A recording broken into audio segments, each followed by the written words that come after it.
I mean, is that possible? Yes. No, I'm telling you, no. I don't know. You don't know if I could play. You don't know where I got my name Hurdle from. So those things you're never going to know, okay? But I'm going to tell you one thing. I'll give you an idea how great I play this violin. Okay? You're not going to hear it, but you're going to hear a story about the violin. Are you recording on it? Yeah.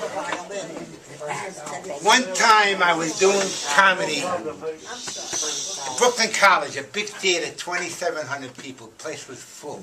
Not for me, they had Britney Spears. I was the under guy, you know, whatever. Full, you know? And I'm playing this Irish lullaby. Very, very, a lot of feeling, you know, one of those great, sad songs. And I'm playing it, you know, really wrenching it out. And I see a woman in the balcony, weeping tears coming down her face. Wow. So She understand that? Yeah, I put the violin down, and I walked to the front of the stage, and I said, "Are you Irish?" She said, "No, I'm a violinist." That's why she was crying. True story, by the way. All my stories are true. By the way, I love coming here. I love to see all your beautiful faces. It makes me happy. I might do performing 10, 12, 15 times a year, but this is my favorite. You should all live long and have good health. But, you know, it's amazing. I live here all year round. I go to Florida a little here and there, but I live here all year round. So we have a very peaceful community in the winter. Yes, water. Very peaceful community. And when you guys come in from the summer, the chilak, it wipes you out. Wipes you out. But I know right away when the summer begins. You live here all year round too. I know when the summer begins. How do I know? In my house, I sit on the porch, and I start seeing the first day of summer when all the maids are sitting on the lawn. You know how they sit on the lawn? You know how it is? They all sit on the lawn. And there's always a queen bee in the middle, the one who's in charge of all the maids, right? Yeah. So I'm sitting there watching, and a cop from the Deal police comes. Please be quiet. It's okay, I can handle it, honey. Don't worry, don't worry. They can talk, they can talk. They can talk. You want to talk, you can talk. In fact, if you want to really talk, you come here. No problem. I love you, Walt, so don't worry about it. Anyhow, so first day of summer, all the maids with the queen bee right in the middle. So a cop comes with the card. He fixes his hat, fixes his tie, and now he wants to tell the maids the rules for the summer. That the kids, when they ride their bike, they should wear a helmet. They should also ride with the traffic, right? And they should also be very careful. And he tells the maids, don't sit so close to the... He go on about 20 minutes with all the rules, and finally the queen bee says, We don't speak it. Missy no home. True story, I was listening to the whole thing.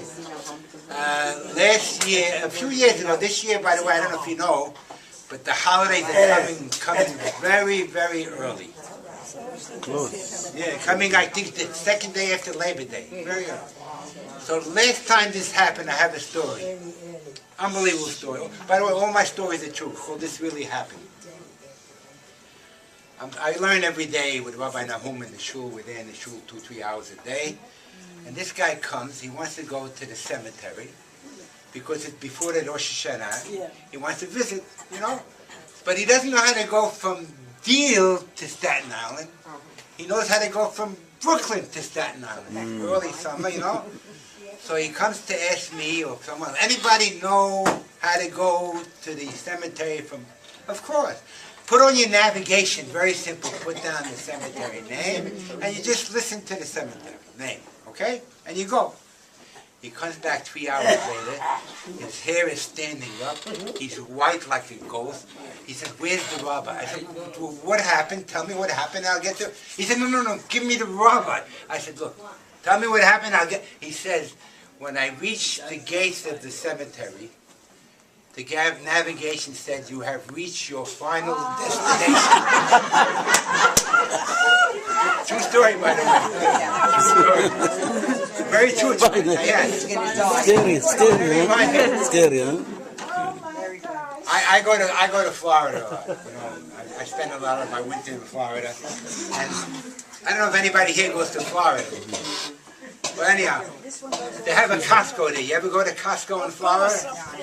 It's different than the one in Brooklyn, because people are older there. They carry different type of merchandise, you know, because most people are getting older over there. But I was going to buy, you know, Advil, that painkiller. I buy this jar, it must last 20 years. I hope I live longer than the jar. I'm carrying it to the, and I couldn't believe what they sell in the Costco in Florida. I look over my caskets, coffins. I don't know if anybody ever went there. They really sell it there. Yeah, she went there. Caskets. So I couldn't believe it. I went to see, maybe it was, they don't have the whole thing, they have models, you know. So I thought maybe it was for Micah Kitchens or something, you know. I wanted to see, I'm not a dip, I wanted to see, I can't tell anybody. I walk over there, there were caskets, white ones, pink ones for little kids. Anyhow, but anyhow, the guy comes, I'm walking away now to go pay for my big jar. The guy comes out with a black suit and a black tie, you know, the thin tie they wear. He says, sir, can I help you? I said, no, I was just, he says, maybe you would be interested in our layaway plan. A true story. So I was telling that story to, you know, all my stories really happened. So I was telling that story to Brenda Sacker, you know, Charlie Sacker's wife. Wonderful woman, God bless her. God bless her. So I always start this story. Every time I tell that story, because it's a very interesting story, I say, does anybody here go to Costco? So she doesn't even stop. She tells me, yeah, go there. I practically live there. I said, now you could die there.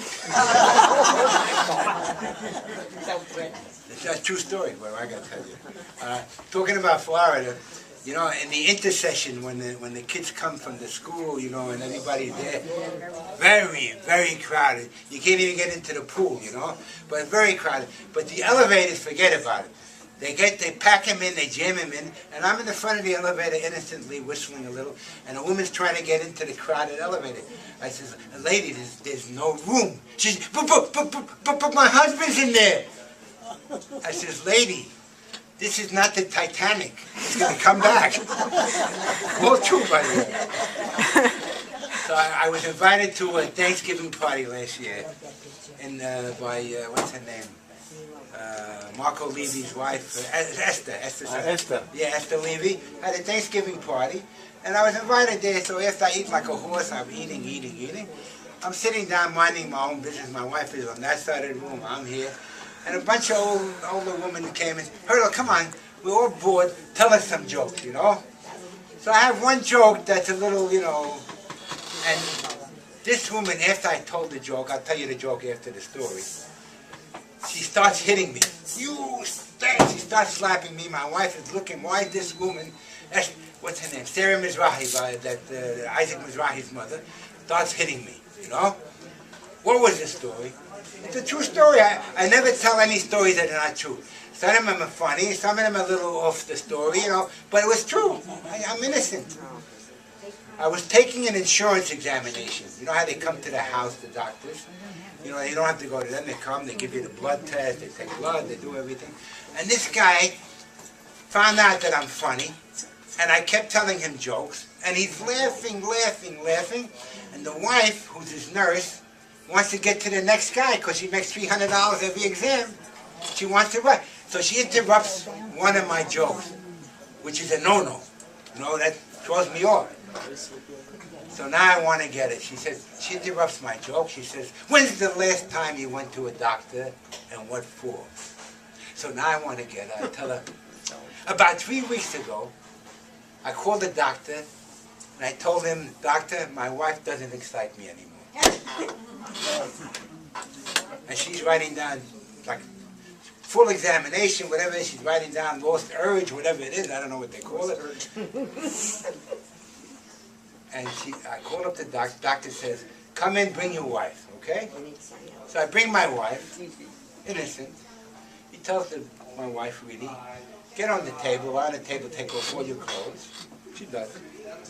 He walks around.